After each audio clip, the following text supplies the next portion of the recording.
সরাসরি যুক্ত হয়েছে বিজয় ৭১ হল থেকে এবং বিজয় ৭১ হলে আজ ছাত্রদল দেয়াল লিখন কর্মসূচি নিয়েছিল। সেই কর্মসূচিতে আমরা দেখেছি, আমরা যতদূর জানতে পেরেছি, হল সংসদের যিনি পাঠচক্র বিষয়ক সম্পাদক ছিলেন তিনি সেই কর্মসূচিতে বাধা প্রদান করেন এবং সেই বাধা প্রদানের ঘটনায় কিন্তু আমরা দেখছি যেই বিজয় ৭১ হল সংসদের যেই ছাত্রদল বিজয় ৭১ হলের যে ছাত্রদলের নেতাকর্মীরা রয়েছেন তারা কিন্তু আজ এই বিজয় ৭১ হলে মিছিল করছেন এবং সেই মিছিল থেকেই সরাসরি যুক্ত হয়েছে আপনাদের।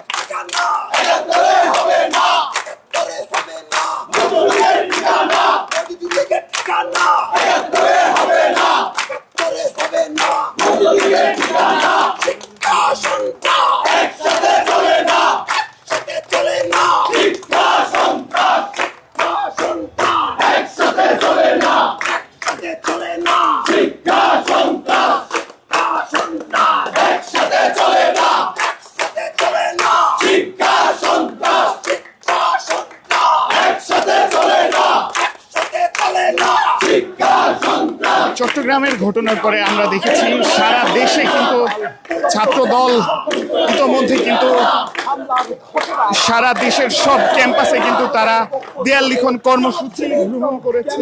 সেই কিন্তু আমরা দেখছি আজ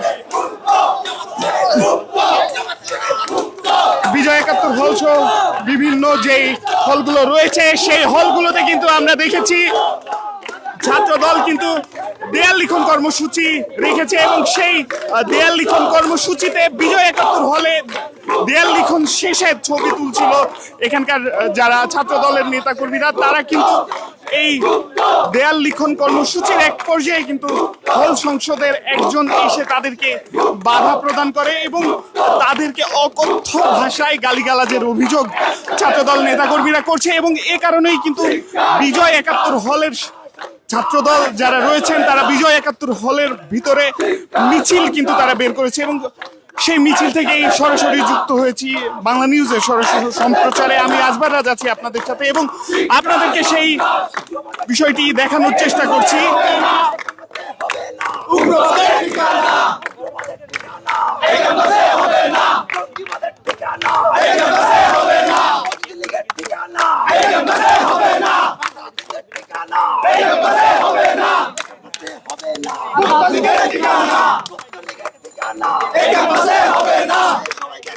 আমরা ঠিক এই মুহূর্তে আছি বিজয় ৭১ হলের ঠিক সামনের অংশে আমরা এই মুহূর্তে অবস্থান করছি এবং বিজয় ৭১ হলের যেই ছাত্র দলের যারা নেতাকর্মীরা রয়েছেন তারা কিন্তু এই মুহূর্তে অবস্থান করছেন এখানে এবং তাদের যে স্লোগানগুলো সেই স্লোগানগুলোই আপনাদের সামনে তুলে ধরে।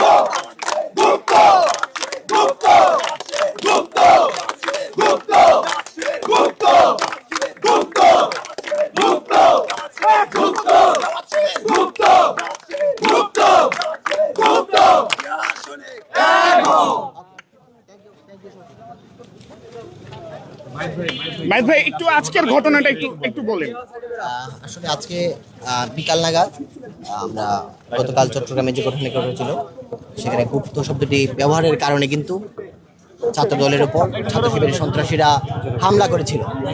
তো তার পক্ষে আমরা আজকে দেয়াল লিখনের কর্মসূচি ঘোষণা করি এবং সেখানে দেয়াল লিখন কর্মসূচির সময় হল সংসদের একজন সম্পাদক এসে আমাদের ছাত্র দলের একজন কর্মীকে অত্যন্ত অশ্লীল ভাষায় গালিগালাজ করেন এবং তার ফোন কেড়ে নেওয়ার চেষ্টা করা হয়। তারই প্রতিবাদে আমরা এখন প্রতিবাদ মিছিল করেছি এবং আমরা ওই সদস্যের সম্পাদকের যিনি আমাদের ছাত্রদল কর্মীর ফোন কেড়ে নিতে চেয়েছিলেন এবং শিক্ষার্থীদের গালাগালি করেছেন, আমরা তার সিট বাতিলের জন্য প্রশাসনের কাছে আবেদন জানাবো।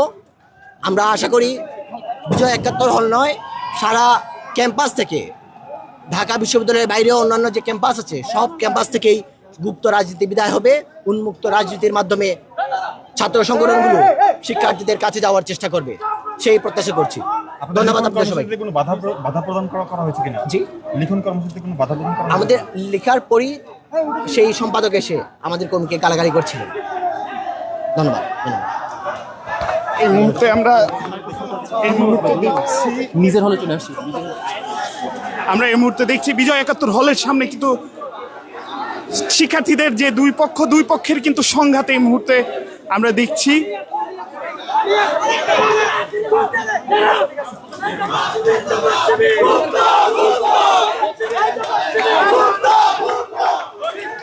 আমরা এই মুহূর্তে দেখছি এই উত্তপ্ত পরিস্থিতির সৃষ্টি হয়েছে। এই যেই ঢাকা বিশ্ববিদ্যালয়ের যে হলপাড়া রয়েছে এখানে কিন্তু উত্তপ্ত পরিস্থিতির সৃষ্টি হয়েছে।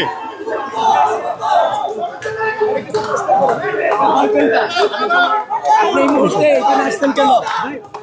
বলেন, আপনি বলেন।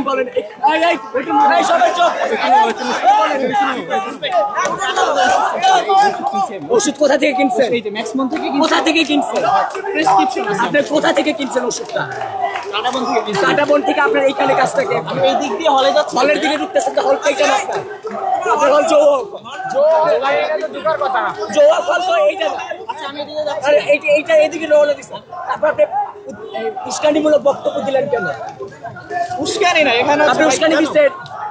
আপনার হল এইটা না, আপনি ওষুধ আনছেন কাটাবন থেকে, তারপর আপনি এইদিকে রওনা দিয়ে উস্কানি বক্তব্য দিচ্ছেন। আপনার হল তো ওদিকে, চলে যান। আপনার হল তো দিকে না, আপনি কারোর কাছে আসেন না, চলে যান।